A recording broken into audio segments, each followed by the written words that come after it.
La pandemia del COVID-19 ocasionó una contracción severa de la economía mundial en el año 2020, debido en parte a las medidas de aislamiento social con fin de reducir el ritmo de contagios. Ello trajo consigo una interrupción importante en diversos sectores económicos, especialmente los que involucran un mayor grado de interacción personal, tales como los relacionados a la producción de bienes manufactureros. En este contexto de alta incertidumbre y menor ritmo de actividad económica, muchos trabajadores perdieron sus empleos y la inversión privada se contrajo. Sabemos que la industria manufacturera agrupa todas las unidades de producción dedicadas a la transformación mecánica o química de insumos y componentes en productos nuevos como sería la harina de pescado, papel higiénico, cemento, entre otros. Según datos del INEI, podemos visualizar cómo este sector es uno de los más envueltos en el PBI de nuestro país.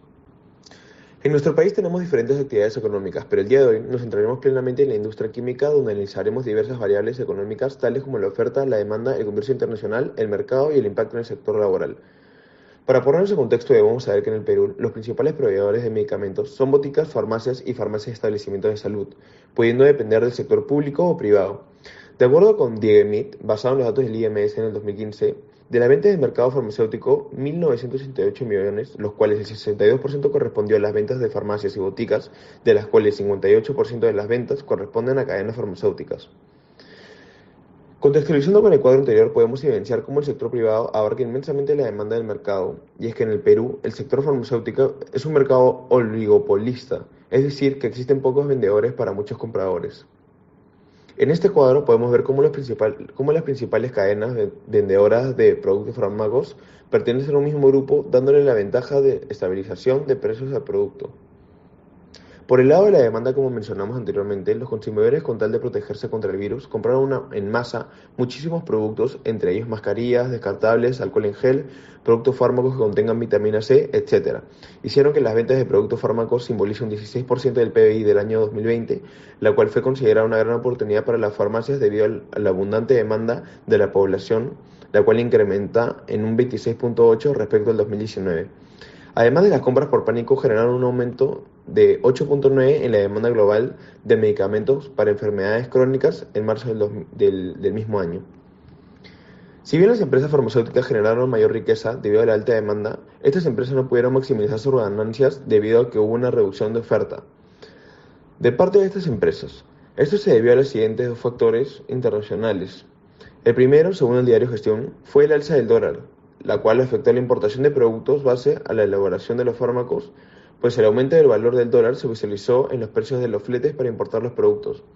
El segundo factor es que China e India, quienes son los principales proveedores de ingredientes farmacéuticos activos y productos finalizados, sufrieron fuertemente el impacto de la pandemia y bajaron su producción.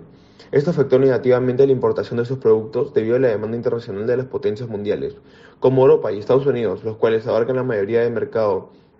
dejando al resto de países una cantidad mínima para comprar. Dentro de los aspectos del mercado laboral, podemos evidenciar que debido a las políticas sanitarias implementadas por el gobierno, el mercado laboral se vio afectado intensamente, pues las empresas privadas recortaron sus planillas, lo que generó que no solo estas empresas produzcan con normalidad la producción antes de la pandemia, sino que afectó directamente en el consumo de las personas, pues aquellos que perdieron sus trabajos se vieron obligados a no poder gastar de la manera que gastaban anteriormente. Según el IPE, solo en el año 2020 se perdieron más de 1 millón de empleos. Según el experto Ernesto Rubio, gerente general de Ronald Carrier Service Group, nos habla de cómo los trabajos cotidianos que se tienen antes de la pandemia tomaron un giro radical a la llegada de esta, haciendo énfasis en que todos los trabajos nunca volverán a ser los mismos, ya que el mundo nos demostró que puede cambiar de la noche a la mañana y debemos aprender a adaptarnos a los cambios. Pero si bien los trabajos contables, administrativos, judiciales pueden realizarse en casa, aún es necesario el trabajo mecánico como los obreros en las obras o las operaciones en las fábricas. Según el experto Alfredo Thorn, ex ministro de Economía, nos explica cómo el Perú tuvo una fuerte repercusión en su economía, enfocando la culpa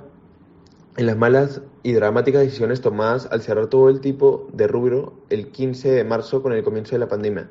Acá tenemos que rescatar que es hora de preparar planes de contingencia para diferentes emergencias, ya sean sanitarias como catástrofes naturales, pues podemos contemplar cómo hoy en día en el norte del país el dengue ha sido mal manejado por parte del Ministerio de Salud. Así como durante el tiempo de Huaycos por el ciclón Yaku, no se optó por un buen plan de preparación con los pobladores para evitar pérdidas materiales. El siguiente cuadro nos muestra cómo el sector manufacturero influye abundantemente en el país, pues representa una gran parte del PIB final. Asimismo, es una de las actividades por las cuales más recaudamos por exportaciones y es una de las principales fuentes de empleos para el país. En el año de la pandemia podemos evidenciar cómo la producción ha disminuido bastante, todo esto debido a lo que explicamos anteriormente en el punto de empleo, donde muchos peruanos perdieron su trabajo y muchos otros fueron reemplazados. Esto es perjudicial teniendo en cuenta que gran parte de la recaudación de exportaciones del Perú se basa en los productos brindados por el sector manufactura. En el siguiente cuadro evidenciaremos cómo a partir del año 2020 existe una gran caída en las exportaciones que a poco se ha ido recuperando con las diversas medidas sanitarias implementadas por el gobierno para la recuperación de nuestras exportaciones habituales. Como conclusión, determinamos que el sector manufacturero es uno de los más importantes del país, debido al gran impacto que tiene en el PBI y en el impacto de las personas. Asimismo, evidenciamos que una mala toma de decisiones es perjudicial no solo para las personas, sino para las empresas, pues un recorte en la producción afectará a la oferta brindada para las personas. Sobre el comercio internacional, evidenciamos que debemos aumentar el desarrollo tecnológico del país para ya no depender de otro país, pues gracias a la pandemia del COVID-19 observamos cómo por ser un país pequeño nos quedamos atrás a comparación de otros países en nuestra misma región como Chile o Ecuador. Por último, nos queda reflexionar sobre la importancia que es tener un plan de emergencia para diferentes circunstancias que se pueden presentar y no hacer las cosas por hacer, más aún cuando existen vías en juego y la economía de un país que puede ser muy perjudicada.